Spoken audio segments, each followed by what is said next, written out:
ചേട്ടനെ പറ്റി ഇനി ഷിബു ചേട്ടന് വേണ്ടിയിട്ട് സംസാരിക്കാൻ നമുക്ക് ക്ഷണിക്കാനുള്ളത് വളരെ പ്രധാനപ്പെട്ട ഒരു വ്യക്തിയെയാണ്. ആ വ്യക്തി ഷിബു ചേട്ടനുമായി വളരെ ബന്ധങ്ങളുണ്ടായിരുന്ന വ്യക്തിയാണ്. ഒരു ചേച്ചിയെ നമ്മളിവിടെ കണ്ടുമുട്ടി. ആ ചേച്ചിയാണെങ്കിൽ വളരെ വിഷമത്തിലുമാണ്. ആ ചേച്ചിയെ നമുക്കൊന്ന് വിളിക്കാം. ചേച്ചി അവിടെ?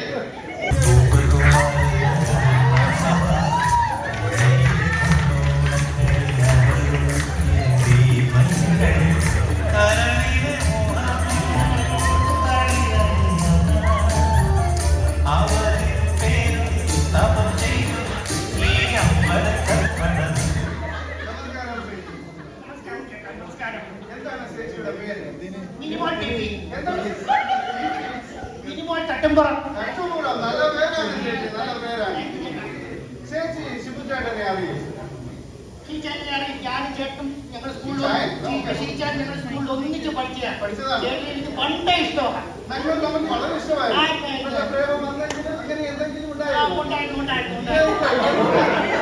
ഷിബുവിന്റെ എന്ത് ക്വാളിറ്റിയാണ് ചേച്ചി അങ്ങോട്ട് ആകർഷിച്ചത് പറയാമോ ഞങ്ങളുടെ പ്രേക്ഷകർക്ക് വേണ്ടി?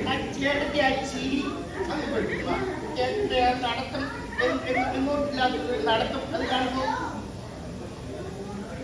വല്ലാത്തൊരു കാറ്റ് വരുമ്പോൾ കുളിര് പോയി കേട്ട കാണുമ്പോഴേ മാറി പോകുന്നതെന്ന് എനിക്ക് സംശയമുണ്ട്. അപ്പൊ അങ്ങനെയാണ്. പക്ഷേ എങ്ങനെയാണ് നിങ്ങൾ കുറച്ചുകൂടെ അടുത്തത് ഒരു ബന്ധമുണ്ടായത്? എന്തെങ്കിലും സംഭവം ഓർത്തെടുക്കാം? ഒരു സംഭവമുണ്ട്. ഞാൻ സ്കൂൾ കഴിഞ്ഞ് വീട്ടിലോട്ട് വരുന്ന വഴിക്ക് ഒരു അനവരാജ് ഷാജി എന്റെ മാല പൊട്ടിച്ചോണ്ട് പോയി. ഷിച്ചാനാണ് എന്നെ രക്ഷിച്ചത്.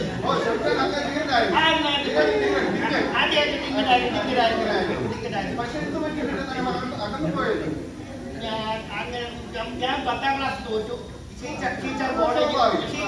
കോളേജിൽ പോയി. അവിടെ ചെന്നപ്പോഴത്തേനും ഒരു തൊലി വെളുത്തവളെ കണ്ടപ്പോഴത്തേക്കും അറിയാത്തത് പോലെ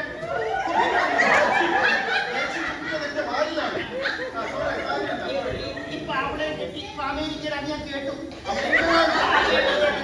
പക്ഷെ ഇപ്പോഴും നമുക്ക് ഒരുപാട് ടെക്നോളജി യൂസ് ചെയ്യുന്നു. വാട്സപ്പ് ഉണ്ട്, ഫേസ്ബുക്ക് ഉണ്ട്. കാണാറുണ്ടോ? ഞാൻ 1-2 പ്രാവശ്യം ചേട്ടനെ കണ്ടായിരുന്നു. ചേച്ചി ഞങ്ങളുടെ പ്രശ്നം വേണ്ടി എപ്പോഴെങ്കിലും ഷിബു ചേട്ടനെ ഇൻസ്റ്റ കണ്ടിട്ടുണ്ടോ? ഒന്ന് പോയിട്ട് കണ്ടിട്ടുണ്ടോ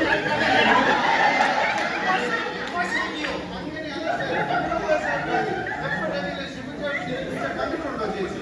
ചേട്ടനിങ്ങനെ കുത്തി ചോദിക്കാൻ ഞാൻ പറയാം. ഒരു പ്രാവശ്യം ഒരു മിന്നായ പോലെ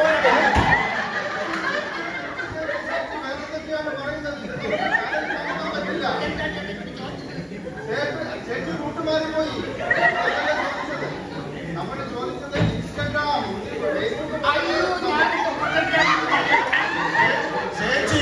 ചേച്ചി ഇപ്പൊ ഉള്ള സദ്യ മുഴുവൻ വിളിച്ച് പറഞ്ഞേ. ഓക്കെ ചേച്ചി, ഈ അവസരത്തിൽ നമ്മുടെ ചാനലിന് വേണ്ടി ഞങ്ങളുടെ ചാനലിലൂടെ ഒരു ആശംസ പറയാം. ചേട്ടന് 50 വയസ്സാണെന്ന് എനിക്കറിയാം.